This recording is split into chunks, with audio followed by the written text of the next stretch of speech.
How do you guys flip a house? So here you come along and you want to be a home flipper. You think a flipping house can be very easy. And it can be. All you got to do is draw it upside down and you flip a house. That's how you do it. No, guys, that's not how you do it. You got to get a team of people, contractors, and a lot of people, and then you got to figure out numbers.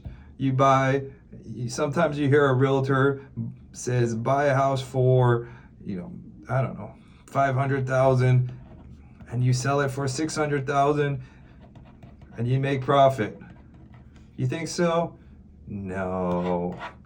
What does it really take? So if I were to see a house that's worth 600,000, let's use that as our number. So a house that's worth 600,000. What is that going to take to make it work? Let me show you guys some numbers. Let's say we buy a house and it's worth 300. We're buying the house at 300,000. We're going to rehab that house. We're going to spend so this is our purchase price.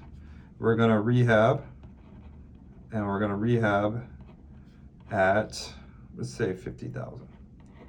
So we got to rehab that house at 50,000, and then don't forget, we got to pay our realtor to sell that house.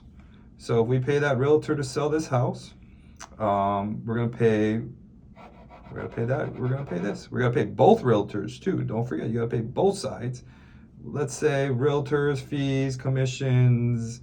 So say you got to pay 6% to realtors of all these fees of 600,000 for selling this house. That's 36,000. There's escrows, there's blah, blah, blah. But we'll leave it at 35,000 just to use nice, easy numbers. We also have holding cost. We have financing. Financing is expensive. We use hard money. We use private money. We don't use our own money. We got to pay our investors out. Say we're going to pay another 50,000 will probably cost to do this project. And the way you can figure that out is our investors are 12%, hard money's at 9%. I don't know, let's take and cut in the middle, 10%. So 10% of 300. How much money did we borrow, guys? We borrowed 350,000 plus more. We probably borrowed for 400,000, let's call it. So 10% of 400,000 is 40,000 for the year. So we have 40,000 to investors. We got to pay to hold the property. We got to pay to carry it, and so forth. And of course, we got to pay all our buying and selling cost to escrow, title, all that. We'll call it another $5,000. That's all the other costs. So if we add all of that up, this is just our cost, guys. This is 0. We have 10, 14, carry the 1. So we have $440,000. So would you do that deal? You're all in now at $440,000. So now you figure out, I'm all in at $440,000. I can possibly sell this house at $600,000. So yeah, that's $160,000 profit. So now I look at, is this enough risk to make the deal work? Compared to if this house was only worth $500,000, I would be only making $60,000. I wouldn't.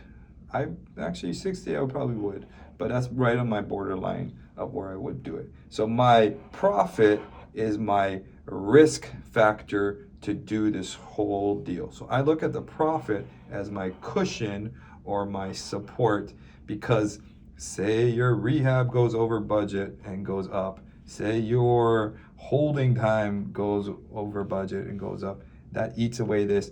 Say you can't sell it at that number, the market's going wherever it's going, you want to have enough cushion to cover all of these different things. You can have rehabs go up, you can have holdings go up, and you can have a drop in the price, and you have all of that happening at one time. So is this cushion enough to support that risk you're about to take? Because this is ultimately your risk, nobody's else. So little breakdown on that. Aloha.